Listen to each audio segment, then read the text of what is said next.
The Raven. Once upon a midnight dreary, while I pondered, weak and weary, over many a quaint and curious volume of forgotten lore, while I nodded, nearly napping, suddenly there came a tapping, as of someone gently rapping at my chamber door. "'Tis some visitor," I muttered, tapping at my chamber door, "only this, and nothing more." Ah, distinctly I remember, it was in the bleak December, and each separate dying ember wrought its ghost upon the floor. Eagerly I wished the morrow. Vainly I had sought to borrow from my books surcease of sorrow, sorrow for the lost Lenore, for the rare and radiant maiden whom the angels name Lenore, nameless here for evermore. And the silken, sad, uncertain rustling of each purple curtain thrilled me, filled me with fantastic terrors never felt before. To still the beating of my heart, I stood repeating, "'Tis some visitor entreating entrance at my chamber door, some late visitor entreating entrance at my chamber door. This it is, and nothing more." Presently my soul grew stronger, hesitating then for longer. "Sir," said I, "or madam, truly your forgiveness I implore. But the fact is I was napping, and so gently you came rapping, and so faintly you came tapping at my chamber door, that I scarce was sure I heard you." Here I opened wide the door. Darkness there, and nothing more. Deep into that darkness peering, long I stood there, wondering, fearing, doubting, dreaming dreams no mortal ever dared to dream before. But the silence was unbroken, and the stillness gave no token, and the only word there spoken was the whispered word, "Lenore." This I whispered, and an echo murmured back the word, "Lenore." Merely this, and nothing more. Back into the chamber turning, all my soul within me burning, soon again I heard a tapping, somewhat louder than before. "Surely," said I, "surely that is something at my window lattice. Let me see then what the threat is, and this mystery explore. Let my heart be still a moment, and this mystery explore. 'Tis the wind, and nothing more." Open here I flung the shutter, when with many a flirt and flutter, in there stepped a stately raven of the saintly days of yore. Not the least obeisance made he, not a minute stopped or stayed he, but with mien of lord or lady, perched above my chamber door, perched upon a bust of Pallas, just above my chamber door, perched and sat, and nothing more. Then this ebony bird beguiling my sad fancy into smiling, by the grave and stern decorum of the countenance it wore, "Though thy crest be shorn and shaven, thou," I said, "art sure no craven, ghastly, grim, and ancient raven, wandering from the nightly shore. Tell me what thy lordly name is on the night's Plutonian shore." Quoth the raven, "Nevermore." Much I marvelled this ungainly fowl to hear discourse so plainly, though its answer little meaning, little relevancy bore.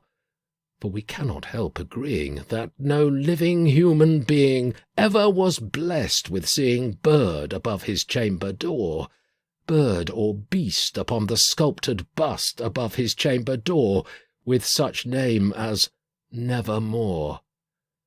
But the raven, sitting lonely on the placid bust, spoke only that one word, as if his soul in that one word he did outpour.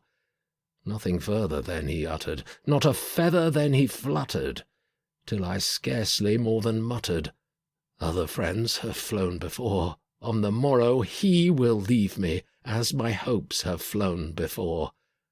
Then the bird said, "Nevermore." Startled at the stillness broken by reply so aptly spoken, Doubtless, said I, what it utters is its only stock and store, caught from some unhappy master, whom unmerciful disaster followed fast and followed faster, till his songs one burden bore, till the dirges of his hope that melancholy burden bore, of never, never more. But the raven, still beguiling all my fancy into smiling, straight I wheeled a cushioned seat in front of bird and bust and door. Then, upon the velvet sinking, I betook myself to linking fancy unto fancy, thinking what this ominous bird of yore, what this grim, ungainly, ghastly, gaunt, and ominous bird of yore meant in croaking, nevermore. This I sat engaged in guessing, but no syllable expressing, to the fowl whose fiery eyes now burned into my bosom's core. This and more I sat divining, with my head at ease reclining on the cushion's velvet lining that the lamplight gloated o'er, but whose velvet violet lining with the lamplight gloating o'er she shall press, nevermore. Then, methought, the air grew denser, perfumed from an unseen censer, swung by seraphim whose footfalls tinkled on the tufted floor. "Wretch," I cried, "thy God hath lent thee, by these angels he hath sent thee, respite, respite, and nepenthe from thy memories of Lenore. Quaff, oh, quaff this kind nepenthe, and forget this lost Lenore." Quoth the raven, "Nevermore." "Prophet," said I, "thing of evil, prophet still, if bird or devil, whether tempter sent or whether tempest tossed thee here ashore, desolate yet all undaunted, on this desert land enchanted, on this home by horror haunted, tell me truly, I implore, is there balm in Gilead? Tell me, I implore." Quoth the raven, "Nevermore." "Prophet," said I, "thing of evil, prophet still, if bird or devil, by that heaven that bends above us, by that God we both adore, tell this soul with sorrow laden, if, within the distant Aidenn, it shall clasp a sainted maiden whom the angels name Lenore, clasp a rare and radiant maiden whom the angels name Lenore." Quoth the raven, "Nevermore." "Be that word our sign of parting, bird or fiend!" I shrieked up starting. "Get thee back into the tempest and the night's Plutonian shore.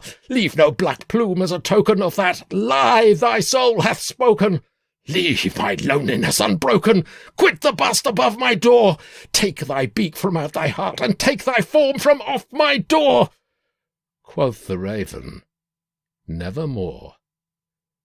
And the raven, never flitting, still is sitting on the pallid bust of Pallas just above my chamber door, and his eyes have all the seeming of a demon's that is dreaming, and the lamplight o'er him streaming throws his shadow on the floor, and my soul from out that shadow that lies floating on the floor shall be lifted nevermore.